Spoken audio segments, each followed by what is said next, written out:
If you've ever felt guilty or maybe you lack the confidence in charging appropriately for your yoga classes, or maybe you've just struggled on like how or how much to price your services, here's what we know: you're not alone. Today, we're going to be diving into some ways that many Christian yoga teachers wrestle with this money mindset and how to move past these blocks. As Christian yoga teachers, a lot of us struggle with this question or this idea. So today, we're going to have an honest conversation about money mindset, our worth, and how to build a sustainable teaching practice. So if that's you, grab a cup of coffee or some other tasty beverage, pull up a chair, and let's chat about money. More money, more problems, which is not true. I mean, it's true in some ways. I like what you say. I have to remember how you said it, but like our ability to keep climbing the ladder to success is our ability to problem solve. And I feel like that's money. I know you said it way different, but like that thought has lived rent free in my head for months now. So like it's so true. Cause I feel the same way. I'm like, okay, now I'm making more money. Now I have to do more things and I have to buy more things. I have to do all these things. So it really can feel like more money, more problems. Right. But if you shift your mindset like I did and just thought, no, like it's just more things for me to figure out and train myself on. Or get trained on. Or you need more people in your life who can help with those things. Yeah. If you don't know, somebody you know knows. That's it. Somebody you know knows. And money is no different. Yeah. And we're kind of getting ahead of ourselves here. But I think a lot of times, we talk about like more money, more problems, think like, oh, it's just going to add more complexity to my life. And it can add some complexity in some ways. But I think as you level up, you get better at those things. And it's like my financial picture is complex probably compared to some others and not so much probably to people that are way above me, but it's not that hard to manage because I've grown as the complexity has grown. But really most problems in life, people are like, money doesn't solve, all your problems. Like, no, not all your problems, but solve a lot of them. I think if we're honest, most of our problems are money problems, and money will solve money problems.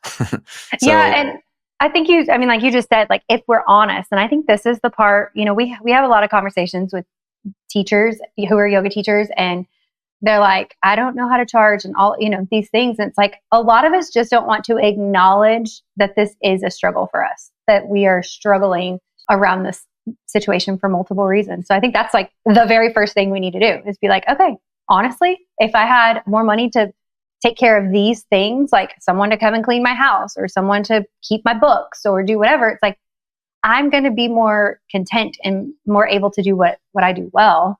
And that solves a problem, right? Like it doesn't give me peace or joy. Only Jesus does those, but it's like, it can definitely help the situation. But I think the first thing we need to do is just acknowledge that this is something we struggle with. And another angle to look at this from is that more money just gives you more options. So let's say, like, let's put it in real life. You have a health thing come up. And if money's really tight, your options are really limited. Hopefully you have some kind of healthcare. But even if you do, depending on what that is, you might be somewhat limited as to like what you can do. If you're comfortable and you have money in the bank, you just have more options where you can go to a specialist if you want to, if you're not happy with the care you're getting from your primary care physician or whatever it is. It just gives you more options.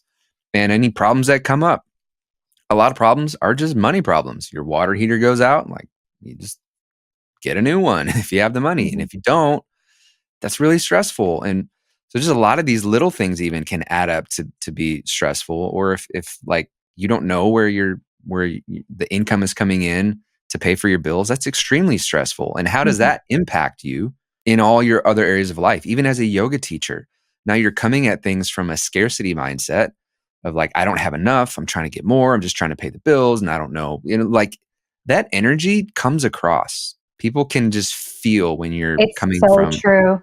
It's so true. You're coming from a scarcity mindset. So we didn't even have this part in there in our plan for this episode, but that scarcity mindset versus an abundance mindset is a big problem for a lot of people. And I mean, I think we even all go through that in seasons, even though I know about it. I might go through seasons where my business dips a little bit and I can find myself falling into that scarcity mode. Well, and if I can even like just push a little bit on that, it's like when I find myself in this like behaving from a place of not enough or scarcity or whatever that is, for me, that's an indicator. Like that's a little dashboard light that comes on my car. But for me and my heart, that I'm not trusting God. Like there's some lack of trust there. Like, okay, if I'm doing what God has called me to do and I'm doing it with excellence and to the best of my ability with the seasons and all of the things, and I'm utilizing what He's given me, and there's still just like on paper not enough, like I have to trust God with that. And you can just be around people who are that way, that are just like, man, their life seems quite chaotic or quite crazy, and they've had all these hardships, yet they still have just such a peace about the future. And I promise, like people can feel it, and it's very attractive. It's like people want to be around people who are like, who feel safe and abundant and open, and not like scarcity. So I am very quick to recognize this in people myself. Like when I'm around somebody, I'm like, even just with the language they use. So for sure, if you find yourself in, or anytime we find ourselves, like Nick said, like it's going to come and go. So as we find ourselves in these places where we're tempted to participate with scarcity, that's just an invitation, I believe, to trust God. Like, God, show me my next step. God, give me the wisdom to utilize the gifts and the finances and the resources and the energy that you've already given me. God, show me where I'm not trusting you, right? And so, I mean, if you want to take it there, I think there's plenty biblical backup for that. So first I want to say, if you're teaching yoga purely as a ministry, you don't need this income, you feel called to serve a certain subset of people or whatever it is, or you're technically like a nonprofit, this isn't necessarily for you. Although even then, like nonprofits need money to operate, ministries need money to operate. So I would still say like a lot of these principles still apply, but it's going to be a little bit different. But most of the people that we work with are doing this as their profession, or they want to do this as their profession or vocation. So look at what we talk about through that lens, that frame of mind. But even if you're not, I still think this could help you. So what we have found is there are 3 core kind of mindset blocks that, as we've done this work with other teachers and within ourselves, that just kind of keep coming up. And so we want to share those with you. Maybe you can find yourself in one of them, and then give you just some next steps or some things to think about so that you can get unstuck in this area and truly thrive in your business and allow your business to support your life and not the other way around. So the 3 things that we came up with was just kind of this tension between faith and finances coexisting. Like, if I'm doing the Lord's work, can I get paid for it? The next thing was simply just not feeling adequate or good enough or well equipped. And then the third thing was lacking skills or experience. And I would even add on like just the ability to adequately communicate how and why you're going to be charging what you charge. Okay, so let's dig into what it looks like to kind of wrestle with this tension of getting paid to do faith-based work.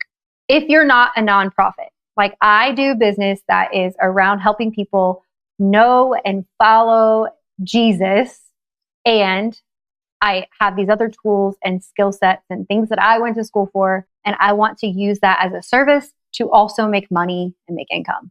So I think this one's a bigger issue when you grew up in the church. At least in my experience growing up in the church, there was this underlying theme of wealth and money getting in the way, where the wealthy like can't get into heaven. What's that scripture that it's easier for a wealthy man or the rich person through the eye of the needle?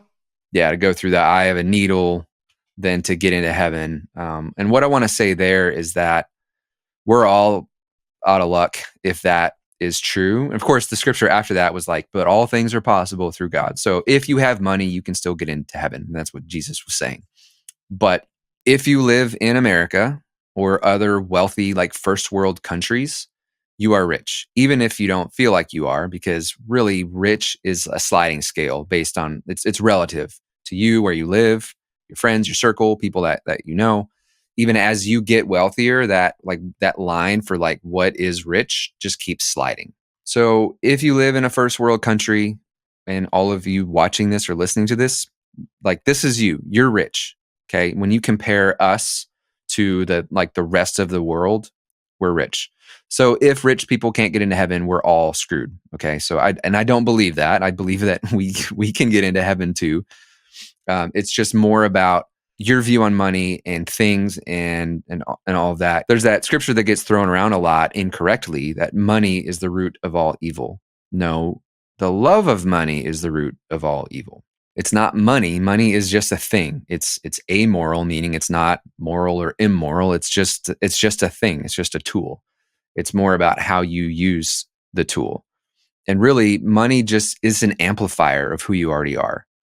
So if you're a generous person with what you already have and you get more money, you're just going to be even more generous. But if you're kind of a jerk and a tightwad and you get more money, you're just going to be a bigger jerk and a bigger tightwad. So one thing, there's a lot of work involved with just kind of healing our relationship with money, just based on what your experience was. A lot of us didn't grow up with wealthy parents who taught us wealthy principles. At least I didn't. I grew up in a home where we were lower middle class, I guess you would call. My dad was a pastor and at a very, very, very small church, and my mom had to work, to make ends meet, and they weren't great with money, and so it took me trying to figure it out on my own once I got older, and just wasn't really modeled at home, like really great wealth principles. And then you add on top of that being in the church and just hearing some of the kind of mixed signals that I got about wealth and money. And I think too, sometimes we make excuses for we're not wealthy. And we're like, oh, it's not okay. Like we just kind of make these excuses of why it's not okay to be wealthy and to make us feel better about not being wealthy. So I think that happens too. If this is an area of struggle for you, there's a book I recommend called Poverty, Riches, and Wealth by Chris Valaton.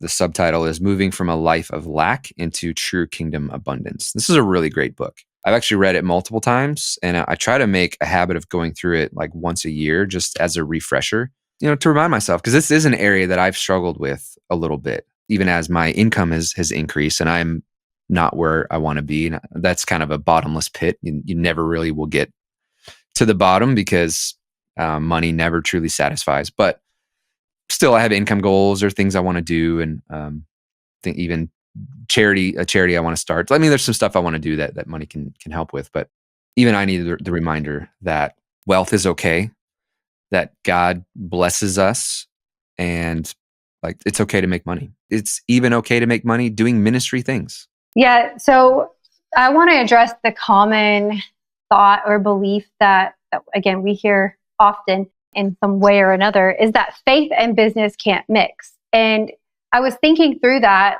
just even as you were talking, and I'm like, faith and business can't mix. So many of us were trained not just as a yoga teacher. We were trained as Christian or faith-based yoga teachers.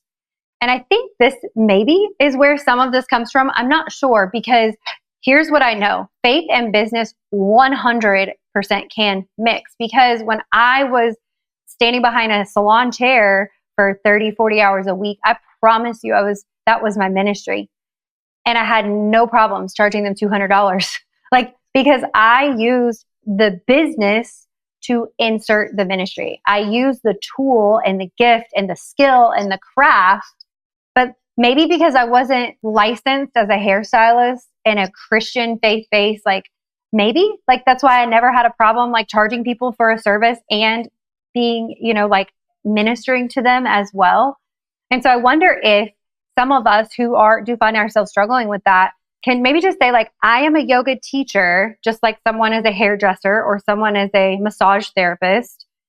I'm offering this service and I'm a gospel preacher or a minister to these people as well. If we can almost separate the two, and then I think they could, for me, because I look at that and I'm like, I literally had no problem telling people about Jesus, inviting them to church, hearing all about what God has done in their life and sharing what God's done in my life. It was just very back and forth. It was like Bible study with most of my clients. It was wonderful. And they wrote me a check and left. And it was just if we can almost take the two apart and do them together, in parallel, if that makes sense. So I don't know, that was just something as you were talking about some of that came up for me, not in a yoga space. some people will throw around some scriptures. Well, there are plenty of scriptures about wealth and abundance in the positive light. That there's a lot of proverbs about wealth and making money. And there's also, I really like the parable of the talents in Matthew. I think it's Matthew 25. And what I take away from that is God blesses people with gifts, with money even, or wealth. And based on how they manage it, he might bless them with more. And so the one who got the most talents invested it and made that same amount, made 100% return on that.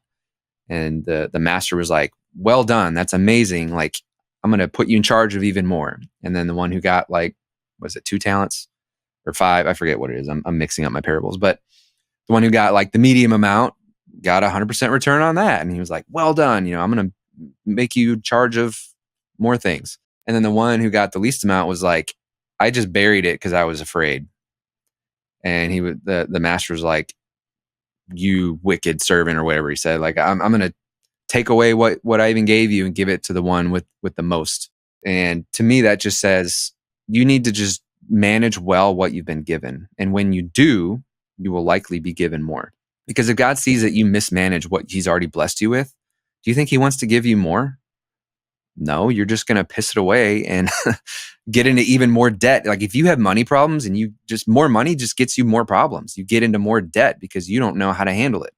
So God's not going to give you a whole bunch more. It's like your kid's getting their license. Do you want to give a 16-year-old a Ferrari? No, he's going to kill himself.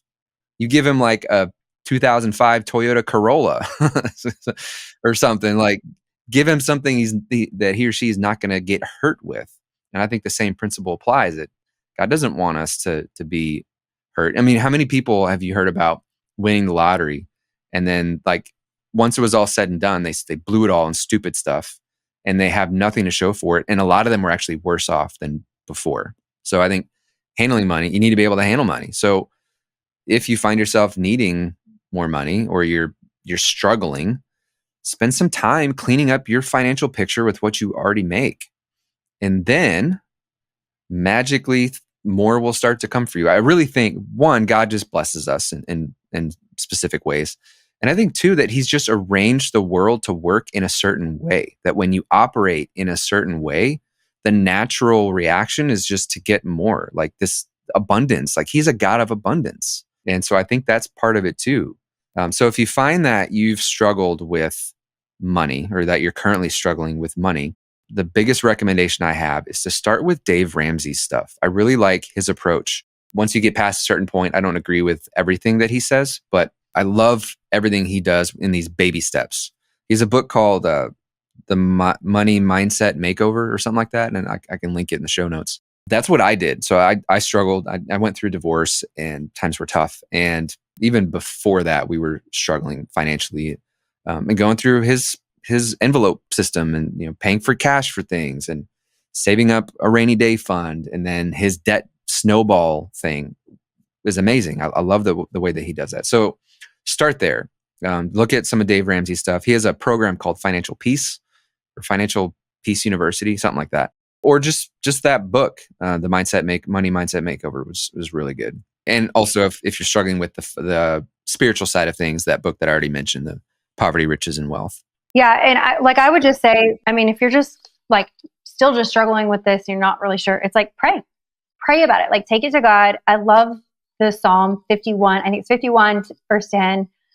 When David prays, like, examine my heart, examine my motives, sift through my thoughts. I just pulled it up. It says, keep creating me a clean heart, fill me with pure thoughts, holy desires, ready to please you.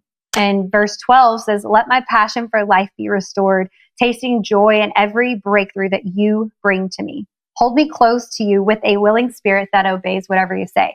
I mean, as a parent, if my child came to me and said, like, hey, Mom, will you give me some feedback? Do you feel like the way that I'm behaving with this thing is appropriate?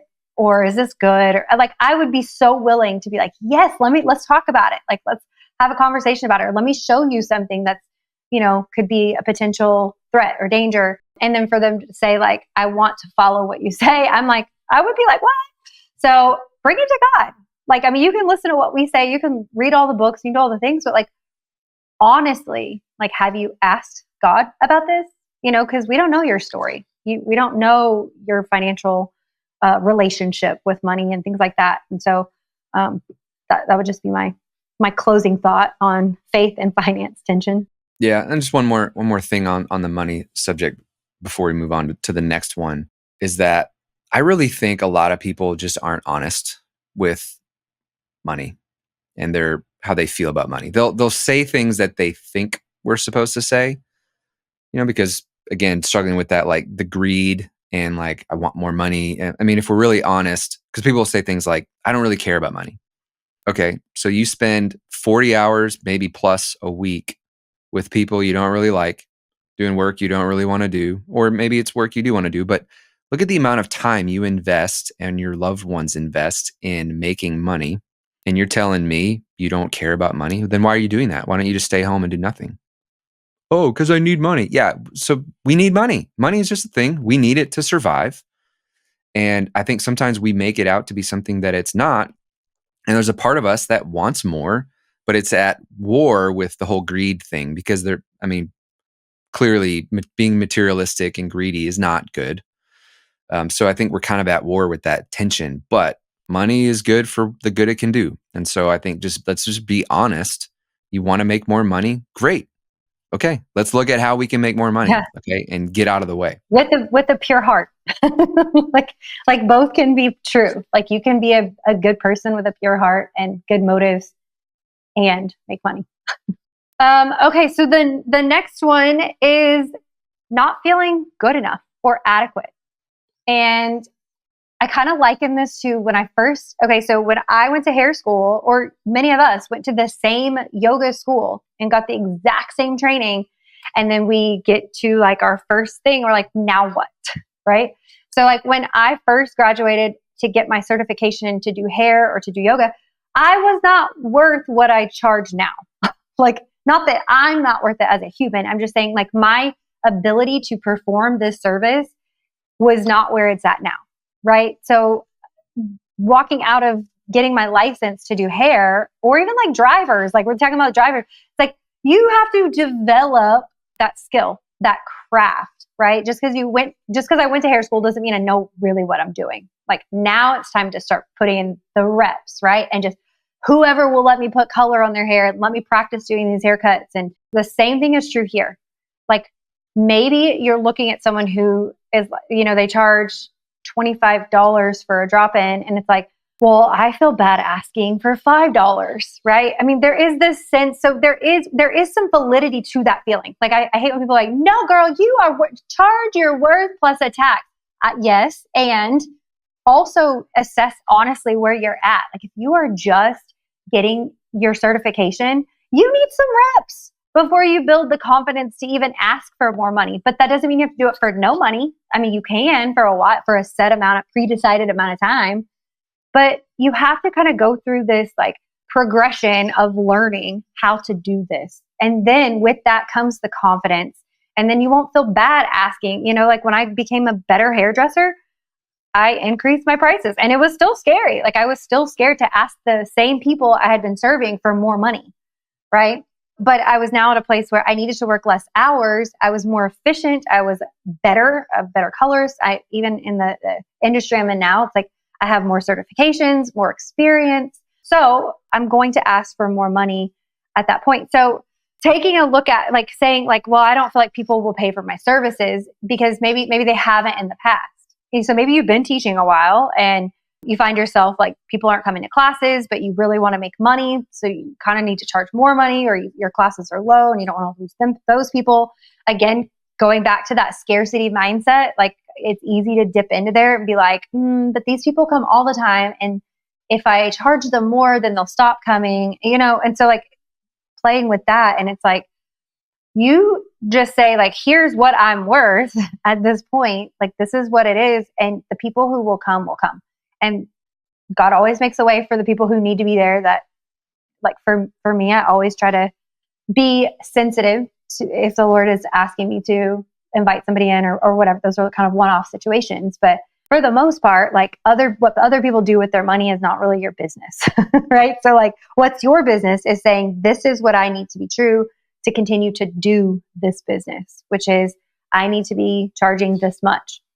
And so with kind of building that adequacy muscle, if you will, it just takes reps. Like you've just got like do what you got to do to just get more comfortable in front of people, to get your cueing down, because the stronger you are as a leader, the stronger like that's going to overflow into the people around you, right? Like they're going to get stronger, so they're going to want more, right? Because you're making a difference and impacting their life. And so like we were talking yesterday about like, I think it's like something like 10,000 hours. There's this concept of like, you're not a master in something until you've done it for 10,000 hours. And y'all, I did like just an average, like if I taught 8 hours a week for the last how many years I've been teaching, I wasn't even at 4. I wasn't even at 4,000 hours. And so that was a highlight moment for me. Like, it's like, so if that's the goal is to get to 10,000 hours to even be a master at something, which I don't feel like it's that binary, but it's like, why are we like, I've only been teaching like 2 months. People will still pay you to teach them, even if it's only 2 months. So I think learning the language around how to communicate. So, hey, I'm a new teacher, and to be honest, like I know up here what I need to do, but I have to get my body on the same page and learn how to physically teach and cue and do all of these other things. I'd love to offer these donation-based classes for 6 months while I do that. Would you guys be willing to join me as I learn? You can get stronger in your body, and you're kind of pre-deciding like how long you'll do these donations. That way you're not like locking yourself in for the rest of your life, right? And then it's like a whole nother conversation. And so as you are developing the skill to be a better teacher, if you feel like you're not good enough, like get really clear about what it is. Is it that I haven't been a teacher long enough, so I just don't have the experience? Or is it that I just haven't refreshed myself on, like I haven't been a student very much. I haven't taken new trainings. Like what is it that you need to sharpen to get closer to feeling enough in your skill and your craft? The third category of mindset blocks or issues that we see come up is just when you don't have the skills or the experience to know when to charge, to know what to charge, and to communicate the changes when you want to charge more. And so sometimes there's several things we want to cover in this area. Sometimes we work with yoga teachers that are in small towns quite a bit. I mean, there are people in larger towns, but it seems like the pricing thing can be a really big hurdle for them when they live in a small town, and they'll just use things as excuses. A lot of it really is fear-based. I'm afraid that when I charge more, this is going to happen. People, like what you said earlier, like they're going to stop. They won't come anymore. And some of them won't. And some of them will stop coming. Yeah, it might. And I think that's part of the gaining experience, doing this and gaining experience and realizing, okay, maybe some of them won't come anymore. And it's making room for more people who will pay that rate. So some of your people will stay and pay the new rate. Yep. Some of them will leave and make space for new people who will pay that rate and appreciate and value what it is that you do. And I know that part's kind of hard to swallow, that like some of these people aren't going to stay with me. That's just business. A lot of times it's not even personal. It's just like their season of life, things are kind of tight. They got to cut some stuff. And that was kind of like the final thing that like got them off the bus. And a lot of what we want to do in our messaging and our marketing and our pricing is make sure that we're trying to get the right people on the bus and the wrong people off the bus. And I know we catch flack for this. We sure do. Having the right people and the wrong people and like, I'm for everybody. Well, if you're for everybody, you're for nobody. Because there's just no one person who fits for everybody. Between your experience, your personality, your style, the way that you talk, just everything, your vibe, the feeling people get around you, you're not for everybody. There are certain people that you've really been gifted and called to serve, and that is not everybody. And so we want to make sure we're doing things to bring in the right people and to help the wrong people find their people. And there's probably someone who is better suited for them. Let's help get them to the right person and make space for more of the people that you've been called to serve. And I think there's some humility that has to happen in there for that. When we take it personal, like, why would they stop coming? Or why would they go to so-and-so? instead of to me. And it's like, if you truly are about what you say you're about and it's to help that person thrive, why does it matter if they're thriving under your leadership or not?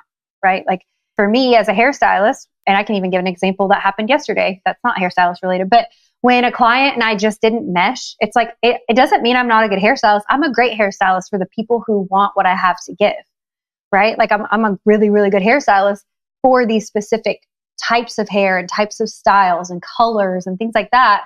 But when someone would come in, she would say, I feel like we've done it a couple times and it's not consistent, or it's just not what I want. And it's not the way I want it.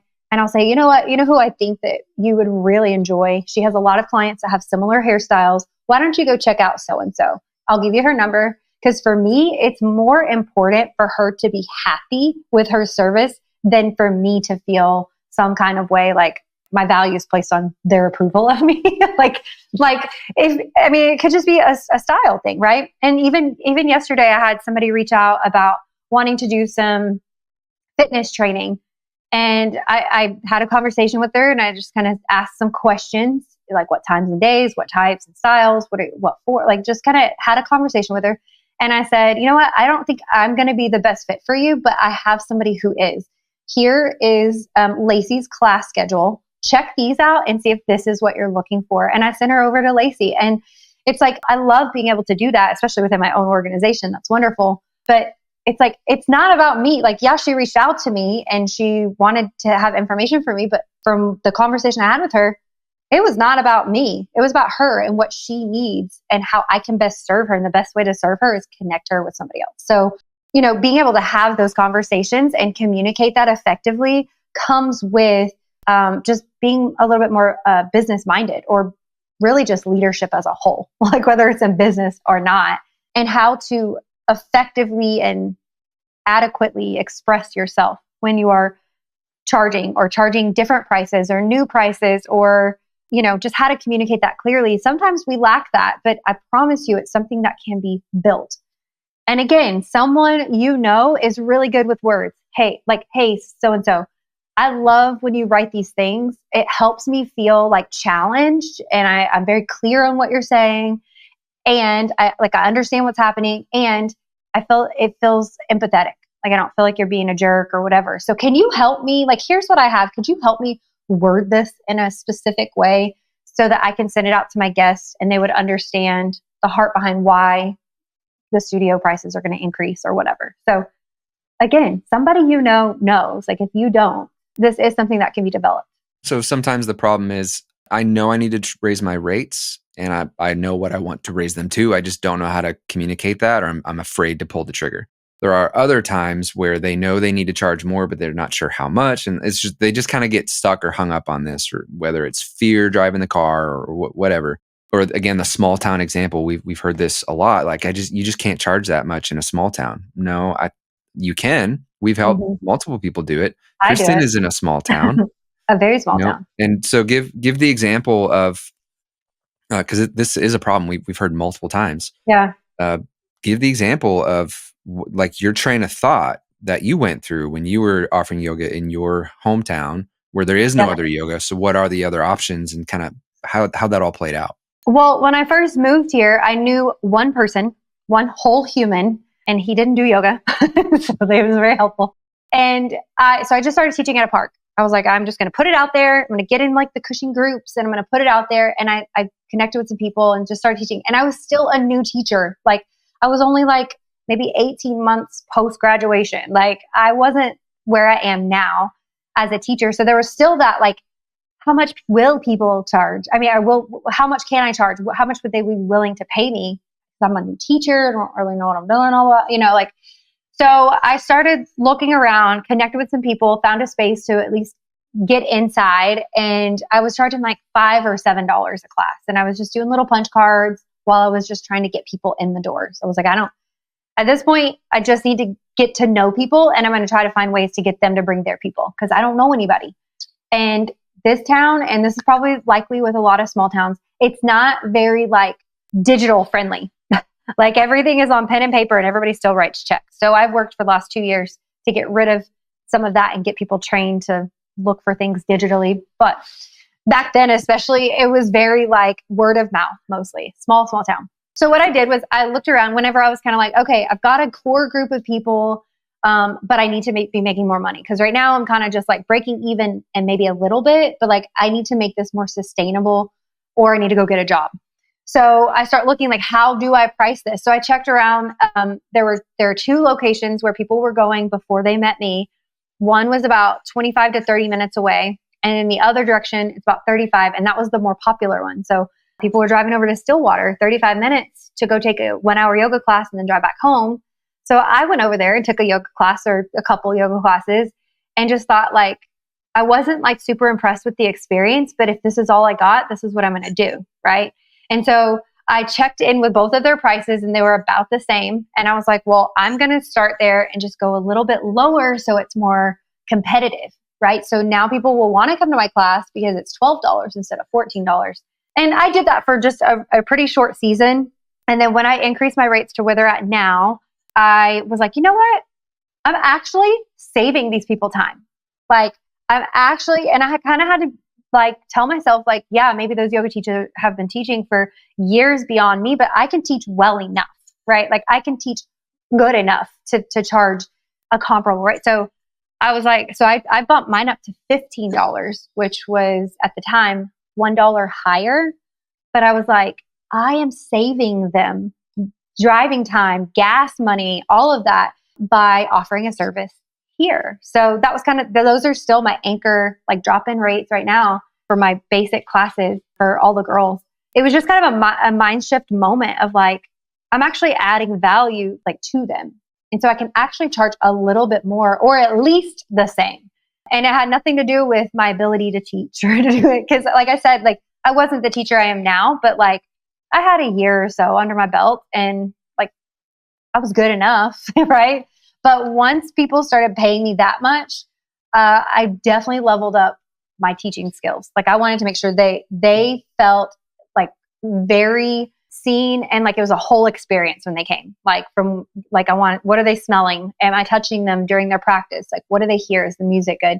What do they feel? Is it comfortable in the room? Like I wanted it to be a full embodied experience for them so that they're like, man, this is just as good, if not better than the out of town places. But it made me level up. I was like, all right, I'm going to get some more classes, figure out what other teachers are doing. I'm going to go ask some people. So increasing my rates automatically caused me to level up a little bit in that way. So I could see it being a little bit different if there's already other yoga and it's a similar experience. Because even if it's not, if it's like, oh, there's a secular studio and then I'm the only faith-based, like that's still like, it's different. It's a different experience. To me, it's even more valuable. Here is just yoga and now here is yoga plus Jesus. Like that's so much better.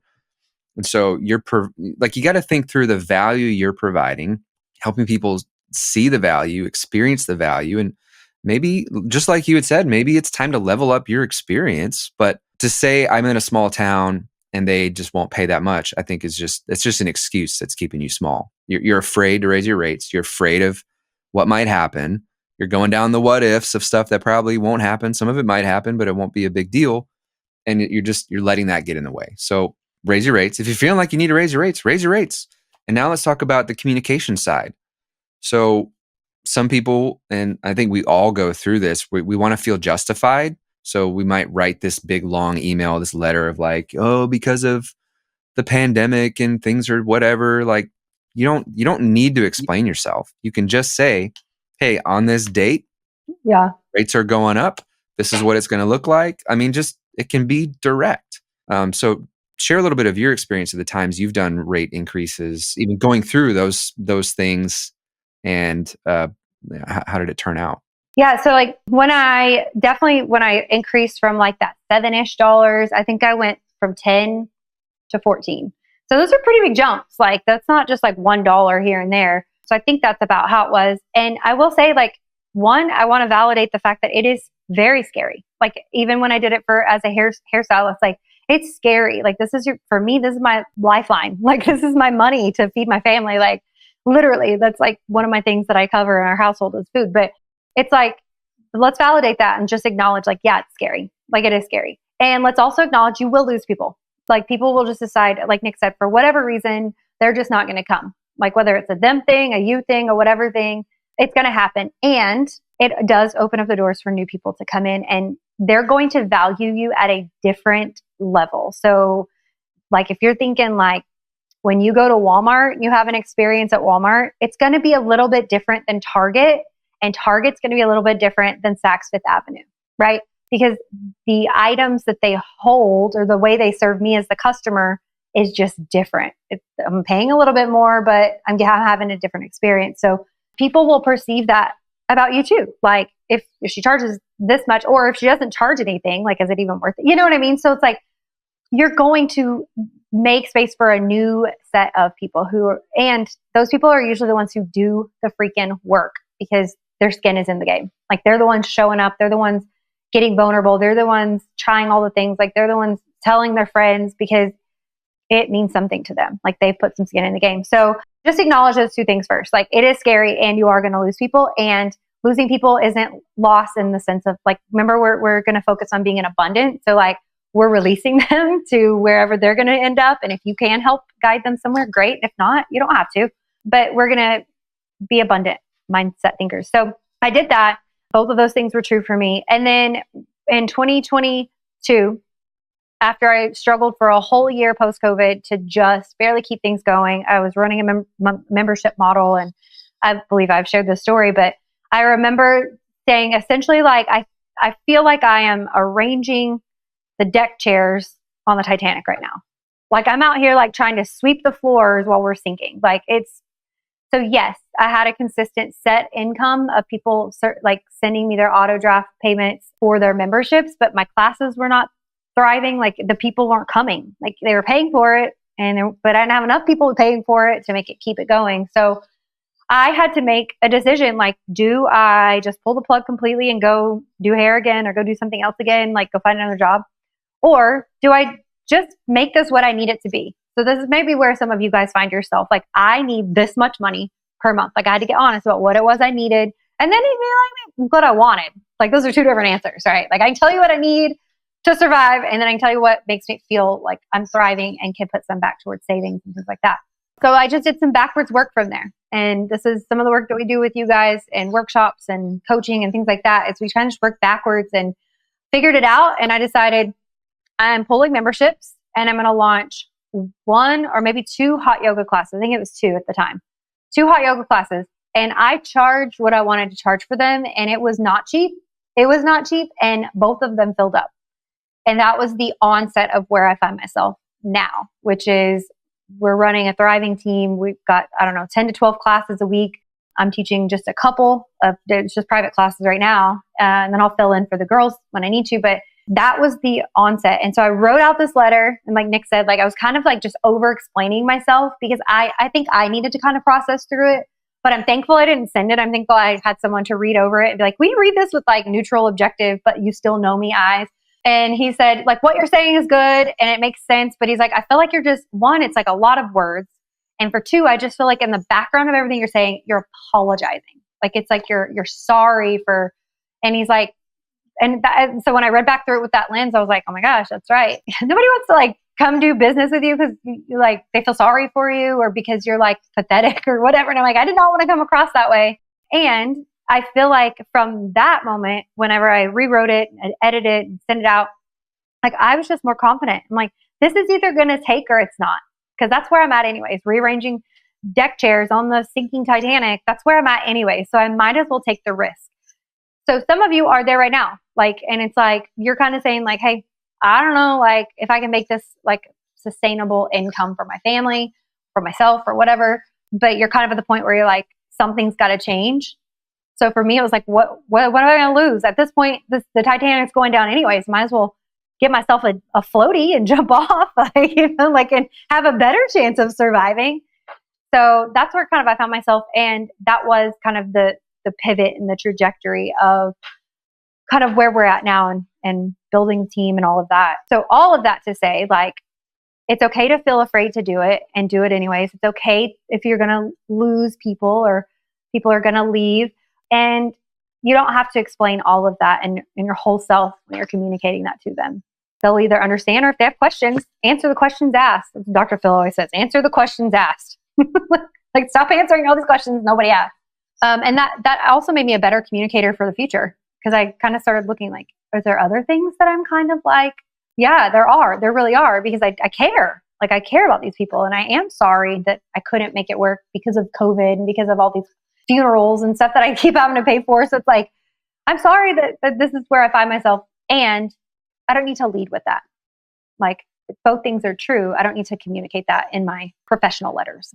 Yeah. And I'm trying to think back to what other things that I had said or thought. And I do remember thinking too, or I probably said this in one of our chats, that the right people kind of know what's going on anyways. Like, the people, your ride or dies, the ones who just love everything you do and they want you to see you succeed. They want you to stick around. They probably already kind of know like things aren't great, or they're like, you need to charge more. Like, you'll have people probably tell you that sometimes, like, that's a really good sign. You need to charge more, when your clients are like, you need to charge more. You need to give yourself a raise. Right. Really, even when you're trying to like explain it, like, just know that the right people they already kind of know, and you don't need to explain it to them anyway. That kind of helps to come at it from that point of view. Just share the pertinent information. Like, here's what you need to know, and share it confidently, even with a shaky finger when you hit send. And say, you can sound a lot more confident with text than you can when you Yeah. And have someone read through it, like Kristen did. Yeah. And also, don't be afraid to do like a yearly increase of some sort. Like, Kristen, we talked about this yesterday when we were planning this episode, that she didn't know for the longest time, because she didn't work in a corporate environment, that most businesses give a cost of living raise every year of like 3% or so, just to keep up with the cost of living and inflation. And so you should do that too. Like, there should be, it doesn't have to be 3%, but there should be bumps in what you charge every year, because I mean, that's just the way life is. Things get more expensive, inflation hits, and you get better. So like, all of that should come together, and your value and the experience you create is better and better. So your pricing should reflect that. Okay. So we have these 3 like roadblocks or mental blocks: the faith and finance tension, the feeling of not being good enough or inadequate, or just lacking the skills, experience, and communication. So what do we do with all this? We want to give you a couple of things to think through, and some action steps to take. The first thing, I think, is decide which, even if you find yourself in all of them, which one is the most. Like, if you were just to pick one, you're like, that one's the one that's the most. So that's your first next step, is to identify which of these 3 blocks, these mindset blocks, do you find yourself facing right now? Because the truth is, you wouldn't have made it this far in the podcast if you weren't facing some sort of mental block around money and business and ministry and all of that. So you're here, you're still here. So which one was it for you? So we're going to identify just kind of that primary block. The next thing is to set some timelines for transition periods. And I like this because it's kind of like, if you want to teach at a lower rate while you're learning, that's understandable. Remember, we don't get off the bus being at level 10 experience. Like, we have to get that experience, and that's okay. But set some kind of limit with that, so that, again, you're kind of pre-deciding, like, for the first 6 months of my training, essentially I'm putting myself through a paid internship. Like, look at it that way, right? Like, so you're making a little bit of money, but you're getting paid to learn at this point, which is different than when you're in school to teach yoga. Like, you're paying to learn. But after that is when you're going to say, that's when my rates are going to change. Or I like to do it by the quarter or the front of the year. If I'm going to make changes, I like to do them at the front of the year. So whatever that is, like, kind of set that out before, like, where you're going to transition. Like, just pre-think through some of that. The next thing you're going to do is communicate it to your audience. Like, I just shared my story of what it looked like to change my whole studio model and how that's going to affect them and things like that. Do it, professionally. Try to keep the personal side of it, which what I was kind of trying to do, and it wasn't really necessary. Like Nick said, like, your people who are with you, like your ride or die people, like, they already kind of know anyways, right? So, hey, effective 1/1, and I mean, I did even with the salon, like, effective 1/1. These are my new rates and services I offer, and these are the hours. For you, it would be like, these are the classes I'll be offering in the first quarter. So if you don't want to commit to a whole year, 100% understand that.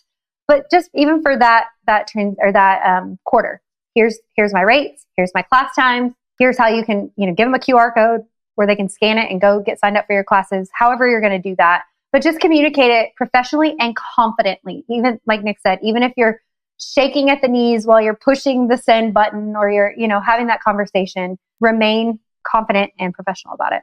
The next step that you are going to take, or maybe you need to take, is finding mentors and people who can come alongside you. Just like I had Nick overview, and I have other people in my life where I'll send them and say, hey, as someone who doesn't even do yoga, what does this feel like to you? And I'll get their advice. Like, they don't even know anything about yoga, and I want their perspective on how I'm doing something, right? And so find people that you trust that will speak into you, show you some blind spots, give you some ideas. And this can look like, just a friend or a professional relationship, or people that are already doing what you're doing or what you're wanting to do, kind of in that same. So for me, that looked like when I was building my business, kind of back in that, when I was charging like $7 a class, I found somebody who I loved, and she is still a wonderful mentor to me. We even brought her on the show a couple of times, and I threw myself into anything that she was offering. I was like, oh, you're teaching here? Okay, great. I'll drive an hour and a half to get there. Oh, okay, you're doing this. I'll come do that. Or I'll come and serve at this thing, because it was, for me, getting to just follow her around to do what she does. I'm just like taking mental notes of like, oh, I love this idea. And I would adopt it and make it my own. So I wasn't like copying it script for script, but at the same time, like just getting ideas. So find someone who's already doing what you're doing, but better, and put yourself in their space.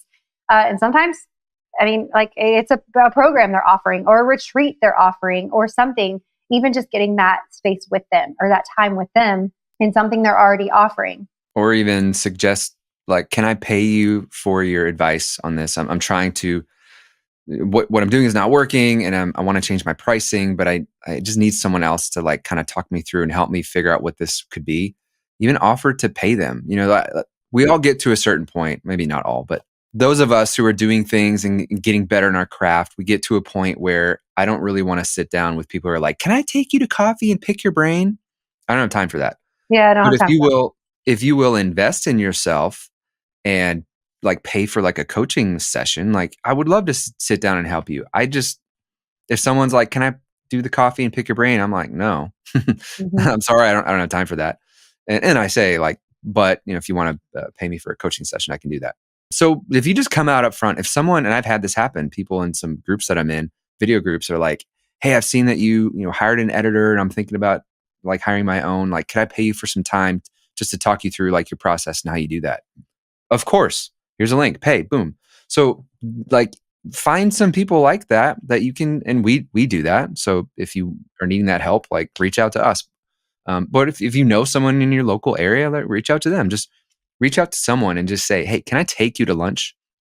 So for me, like that's kind of the same as like paying me for like a coaching session, or it's not as much as what I would charge, but still, if you're like, can I pay to take you to lunch, or can I pay for an hour of your time? I'd be like, yeah, let's do it. So do that and get the help that you need.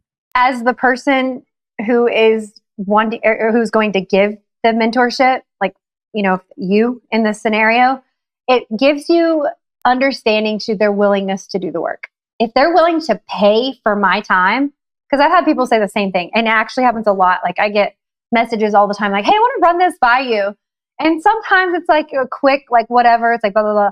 But for the most part, it's like, I don't have the extra, because this is what I do. And so for me to do it for free, I'm now losing money somewhere else. And so, however, there are times where people are like, can I pay you for a coaching call? And it's like, what, girl, just call me. Like, but that tells me that it's not going to be wasted, because they're willing to put their dollars where they're and their energy into it.